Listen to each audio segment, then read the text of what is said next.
दोस्तों, इस दुनिया में बहुत से अलग अलग तरह के जानवर मौजूद हैं, लेकिन आज की इस वीडियो में मैं आपको कुछ विलुप्त हो चुके जानवरों के बारे में बताऊंगा और उनकी रेयर वीडियोस भी दिखाऊंगा। तो चलिए आपके कीमती वक्त का ध्यान रखते हुए शुरू करते हैं आज की इस वीडियो को। Tasmanian tiger. दोस्तों, ये जानवर तस्मानिया के जंगलों में पाया जाता था। इसके अलावा ये ऑस्ट्रेलिया के और भी इलाकों में देखने को मिलता था। अगर बात की जाए इनके शरीर के बनावट की, तो इसके शरीर पर धारियां बनी थी। इनका शरीर बाघ के मुकाबले काफी छोटा था और सर देखने में लोमड़ी जैसा लगता था। इसे देखकर कहीं से भी ये नहीं लगता था कि ये बाघ के परिवार का मेंबर है। इसके अलावा इसे लोमड़ी, भेड़िया और भी कुछ जानवरों का रिश्तेदार कहा जा सकता था। एक वक्त था जब ये बहुत आसानी से देखने को मिल जाते थे, लेकिन 1936 के आने तक सिर्फ एक ही तस्मानियन टाइगर बचा था, जिसकी हिफाजत करने के लिए उसे कैद में भी रखा गया था। और जब वो आखिरी तस्मानियन टाइगर भी मर गया, तो उसके बाद ये कभी भी दिखाई नहीं दिया। इस रेयर वीडियो में आप देख ही सकते हैं कि ये डॉग की तरह लगता था। कुछ लोगों का ये भी मानना है कि ये आज भी जंगल में कहीं जिंदा है, लेकिन इंसान की पहुंच से काफी दूर है।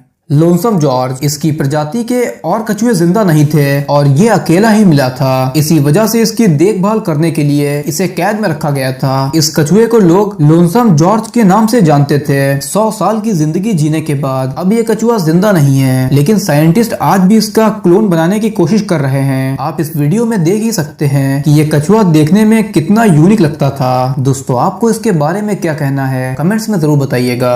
बाइजी नाम की ये डॉल्फिन चाइना में पाई जाती थी। अब तो ये डॉल्फिन विलुप्त हो चुकी है, लेकिन एक वक्त था जब ये चाइना के यंग्स रिवर में पाई जाती थी। करीब 100 साल पहले ये डॉल्फिन चाइना में काफी ज्यादा संख्या में मौजूद थी, लेकिन जैसे जैसे वक्त गुजरता गया ये बहुत ज्यादा कम होने लगी। साइंटिस्ट के हिसाब से बाइजी डॉल्फिन आखिरी बार सन 2002 में देखने को मिली थी। उसके बाद ये कभी भी चाइना की किसी भी झील और नदी में देखने को नहीं मिली। ये जो इसकी वीडियो आप देख रहे हैं, ये बहुत पुरानी और रेयर है। Western black rhino. दोस्तों, राइनो तो आज भी हम लोगों को देखने को मिल जाते हैं, लेकिन ब्लैक राइनो एक ऐसी प्रजाति है जो अब विलुप्त हो चुकी है। साइंटिस्ट के हिसाब से वेस्टर्न ब्लैक राइनो 2011 में विलुप्त हो गया था। अगर बात की जाए इनके विलुप्त होने की वजह की, तो वो हम इंसान हैं। लोगों ने अपने फायदे के लिए बहुत ज्यादा क्वांटिटी में इन ब्लैक राइनो का शिकार किया। इनके कीमती सींग को काले बाजार में बेचा गया और इनके सींग से बहुत सी मेडिसिन को भी बनाया गया। कहा जाता है कि राइनो के सींग से बना पाउडर किसी भी जहर को काट सकता है और इनके सींग से वॉर में इस्तेमाल करने के लिए हथियार भी बनाए गए। दरअसल राइनो साइज में तो काफी बड़े होते हैं, लेकिन वो इतने शातिर नहीं होते कि खुद का बचाव कर सके और इसी वजह से इंसानों को इन्हें मारने में काफी आसानी होती थी।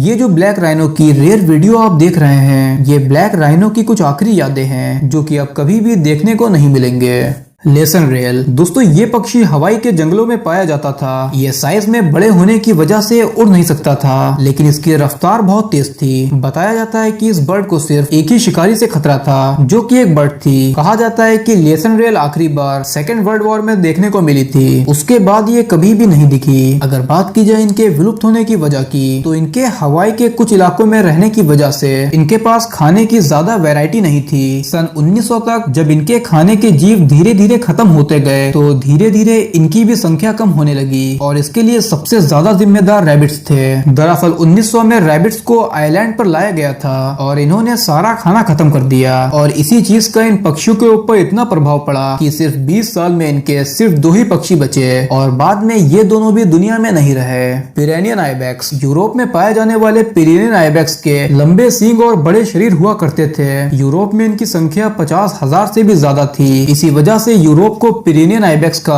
घर बुलाया जाता था। इसे इसकी यूनिकनेस और खूबसूरती के लिए जाना जाता है। 1900 के दशक तक ये बहुत तेजी से कम होने लगे और 1910 में सिर्फ 40 ही पिरेनियन आइबेक्स बचे थे। एक समय पर ये स्पेन और फ्रांस में रहते थे, लेकिन 2000 में इनके आखिरी सदस्य को देखा गया था, जिसके बाद ये फिर कभी दिखाई नहीं दिए। Hawaiian crow. दोस्तों, क्रो वैसे तो बिल्कुल नॉर्मल बर्ड है, लेकिन इसकी एक वैरायटी हवाइन क्रो जो कि हवाई में पाई जाती थी, वो अब विलुप्त हो चुकी है। ये एक खूंखार पक्षी था और ये 19 से 20 इंच तक बढ़ता था। ये अपनी खुराक के लिए अर्थवॉर्म का शिकार किया करता था। इसके विलुप्त होने की वजह इसका शिकार नहीं था, बल्कि ये नेचुरली धीरे धीरे कम होने लगे। 2012 में जंगलों में इनकी संख्या 112 थी, लेकिन अब एक भी हवाइन क्रो देखने को नहीं मिलता है। दोस्तों, आज की इस वीडियो में बस इतना ही। अगर आपको ये वीडियो अच्छी लगी हो तो प्लीज वीडियो को लाइक करिएगा और चैनल को सब्सक्राइब करिएगा। थैंक्स।